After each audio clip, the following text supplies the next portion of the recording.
The best way to see long-term sustainable momentum in evangelism is to build a culture of personal evangelism in your ministry. Why? Because the best person to reach a student with the gospel is another student. And in this session, we're going to look at 3 practical ways that you can build momentum in personal evangelism in your ministry. So the first one is personally model the urgency. And this is honestly the most important step, because those you disciple, they may do what you teach them to do, but they will do what you do. The most effective type of discipleship is what I call monkey see, monkey do. Okay? Take them with you, show them how to share the gospel, and then debrief. 1 Corinthians 11:1 says, "Follow my example as I follow the example of Christ." If the staff and the top level leaders in your ministry are not constantly sharing the gospel, then the first place to look at is in the mirror.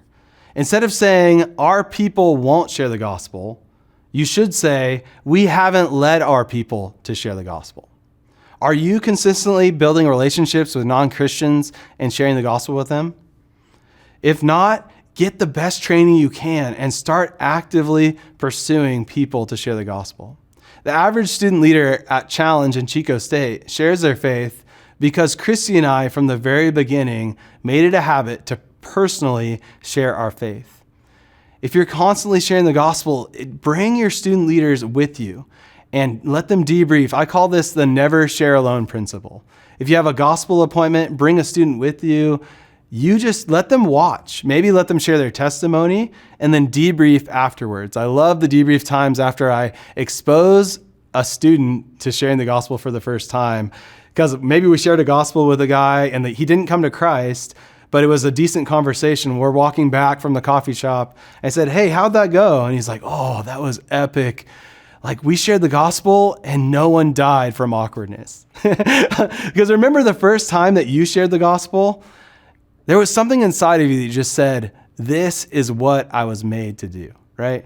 And that's the Holy Spirit of God. We want to expose students to that joy of being a part of the mission of God. And that starts by us showing them how. I believe most students want to be faithful in sharing their faith. They just need living examples. And Robert Coleman in Master Plan of Evangelism says, one living sermon is worth 100 explanations. You never grow out of being a laborer. My mentor, Steve Shadrach, I was hanging out with him one time in Arkansas, and he's a missions leader, ministry leader. He's started multiple organizations, and we were actually writing a book together called The Fuel and the Flame.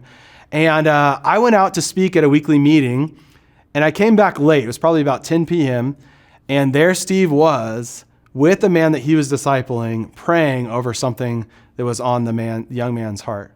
The next morning, I went out to fly home, and I got up, and there Steve Shadrach it was at his breakfast table with 2 fraternity presidents, and his wife Carol had made a casserole for them, and Steve was sharing the gospel, talking about biblical manhood, doing a biblical manhood study. And I share that story because I want to be like that. I want to die with my boots on. I want to grow old, but I never want to grow cold in my evangelism. I want to be as on fire for the Lord and for doing evangelism when I'm Shad's age, Steve Shadrach's age, about 70 something, as I am now. The second thing I want to encourage you with is celebrate the stories. Once you start having people share the gospel, work hard to have them share their stories. If you have any students start sharing, just do backflips out the window. Leadership 101 is you get what you celebrate, right? If you create a culture where people have the opportunity to humbly tell their evangelistic stories, you might be surprised by how those stories keep rolling in week after week. If you're having trouble getting people started, it helps to lead the way by sharing your own evangelistic stories.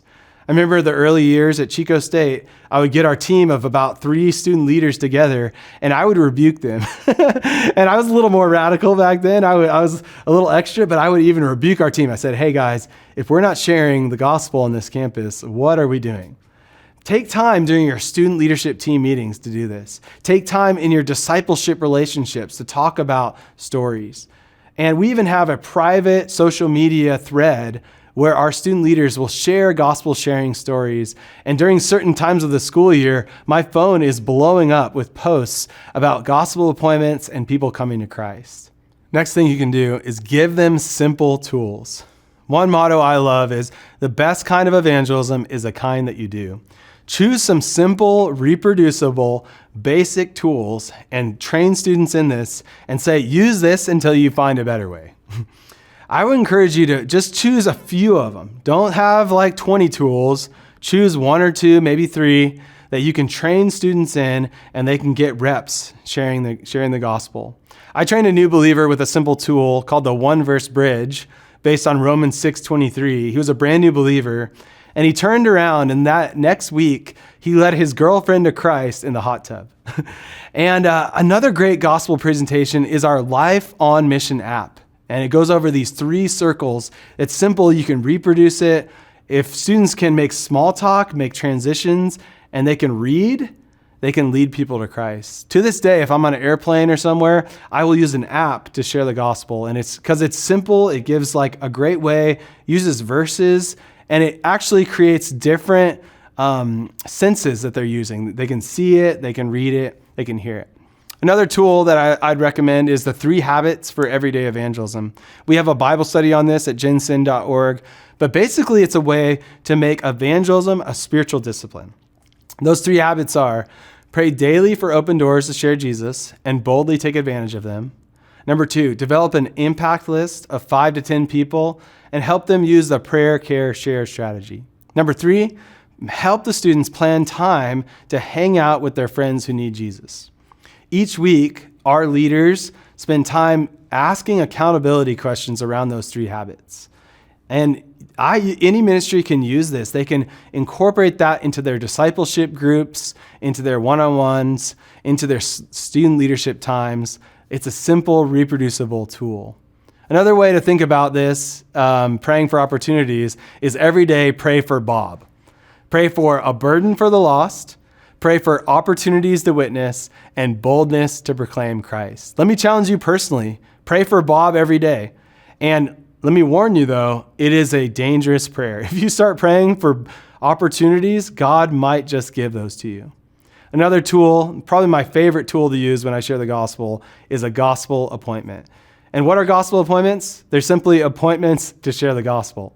The key to gaining traction in gospel appointments is simple. Set up gospel appointments with every student that comes to any of your ministry events.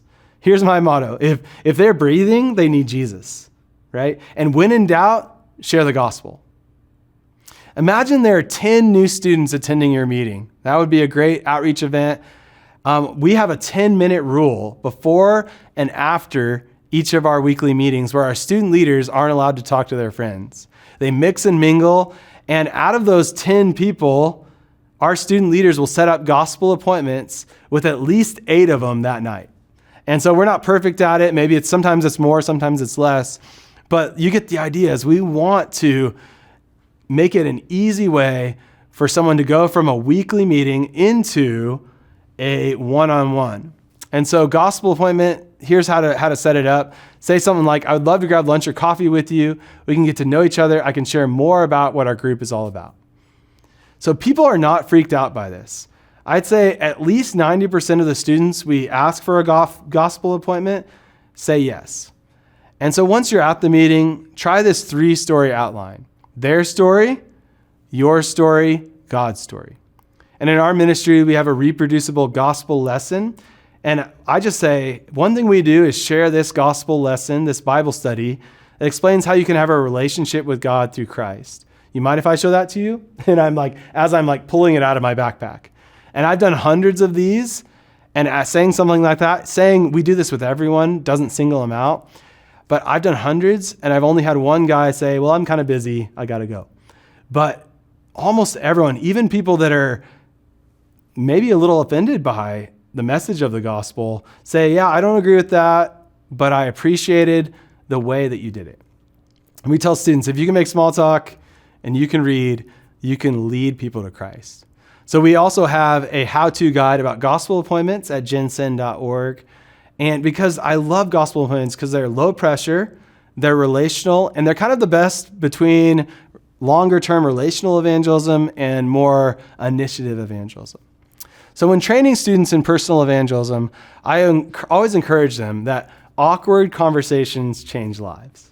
You think about it, all the best conversations in life start as awkward conversations. When I asked my wife out for the first time, that was an awkward conversation, but it changed my life, right? I'm so glad that I had that awkward conversation. 15 years of marriage, 2 kids later, I'm so glad that I had that. And so it's my prayer that each one listening to this and our students would go out and get into lots of awkward conversations for the glory of God. Now, don't make them awkward on purpose, but we need to let our love for people trump our fear of people. And many of us, even introverts, actually have an advantage when you think about gospel appointments. There was a girl named Mariana. She's super shy. She's probably the shyest girl I ever met. I even have trouble talking to her, making small talk with her. But she took this gospel appointment approach, and she was even willing to be awkward, and she would set up gospel appointments with new girls, and she would quietly go up to them after our outreach events and say, hey, I'd love to grab lunch or coffee with you, get to know you better, and tell you more about what our group's all about. And she would sit down, she would hear their story, share her story, and share God's story. And the shyest girl, one of the shyest girls I've ever met, she was able to lead over 20 other girls to faith in Christ while she was in college. And out of those girls, she discipled about 8 of them. And out of those, they discipled others. She had a downline of discipleship of about 40 other girls being discipled. God is way more concerned about our availability than our abilities. It's not about our performance, it's about God's power. God will use anyone. And so that's what I would encourage. Let's unleash students with these simple, reproducible strategies in personal evangelism.